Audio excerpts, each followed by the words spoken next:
सारे दर्शकों ने राम राम। मैं मंजीत कोथ है। आज हासिम पहुंचे हैं और एक ये चमत्कारी पेड़ की बहुत सी वीडियो आप लोगों ने देखी होगी यूट्यूब फेसबुक पे इंस्टाग्राम बहुत सी जगह इस पेड़ की वीडियो चलती आपको दिखाई दी होगी। चमत्कारी पेड़ इसको बताया गया, लेकिन आज महंत सुकराई नाथ जी योगी जो पीठाधीश्वर कोथ मठ संस्थान श्री दादा कालापीर मठ से यहाँ पहुँचे हैं, तो इनसे बातचीत कराएंगे और इसका रहस्य है, आज इसका रहस्य भी आप लोगों को दिखाएंगे कि क्या रहस्य है इसका और क्यों ये जो तना है इसका, जो जड़ है, जो मूल है इसका, जो बेस है वो किस तरह ऊपर उठा हुआ है। तो महाराज जी है, इनसे बातचीत कराएं।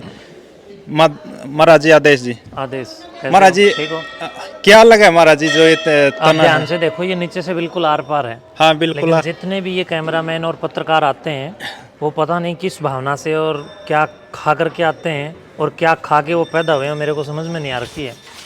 ध्यान से देखो, ये पेड़ नीचे से बिल्कुल ऊपर है, लेकिन ये ऊपर जा कर के दूसरे पेड़ से संस्तुत है और वहाँ इसका ये जोड़ है, ये दिखाई दे रहा है।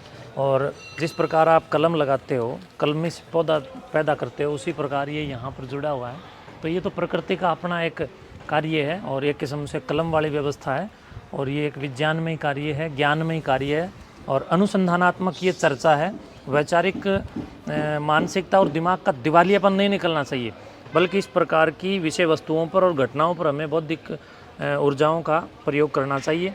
ये प्राकृतिक है और इस प्रकार के पेड़ साउथ में कई जगह देखने को मिलते हैं। जगन्नाथपुरी से 80 किलोमीटर दूर एक गांव बसा हुआ है, गांव का नाम है गोरखनाथ। तो गोरखनाथ गांव में जब हम लोगों ने जाकर के देखे तो इस प्रकार के कई पेड़ हैं।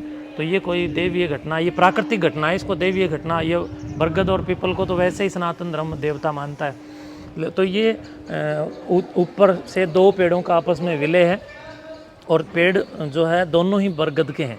तो बरगद का पेड़ जो है वो अपनी जो दाढ़ी निकलती है, उस दाढ़ी को अगर ज़मीन में टिपका देते हैं तो वहाँ से ये अपना नीचे से पूरी तन्मयता को ले लेता है। तो इसकी दाढ़ी ऊपर जा कर के दूसरे पेड़ के तने में जड़ की तरह रुक गई है और वहाँ से इसको पूरा कहीं ना कहीं इसकी सारी ऊर्जा इसको प्राप्त हो रही है। बहुत से यूट्यूबर है, मतलब इसके चमत्कार बताओ है जी, चमत्कार हो गया है। उन लोगों की बुद्धि जहाँ तक काम नहीं करती उस कार्य को वो लोग चमत्कार समझ लेते हैं, तो उन लोगों के लिए मैं क्या कहूँगा। लेकिन महाराज जी अपने आसपास में कहीं ऐसा पेड़ देखा नहीं है जो यहाँ पर देख रहे हैं, तो उसके इसलिए चमत्कार देख रहे हो क्योंकि ये भी ऊपर हरा भरा है जी। आपने अपने आसपास में कभी सूर्य को देखा है? तो सूर्य अगर आकाश में इतनी हजारों लाखों करोड़ों किलोमीटर दूर है, लेकिन उसके बावजूद अगर हम लोग उसको सूर्य ना कह करके कुछ और कहें तो ये गलत है। मैं समझता हूँ आसपास हो या ना हो, लेकिन जो है वो है। विज्ञान का समय है और ये युग विज्ञान का युग है, ज्ञान का युग है। सनातन धर्म भी खुद विज्ञान का धर्म है और सनातन ने कभी भी पाखंडों के लिए जगह नहीं बनाई, बल्कि विज्ञान को शाश्वत रूप से, अनुसंधान को शाश्वत रूप से आगे बढ़ाया है।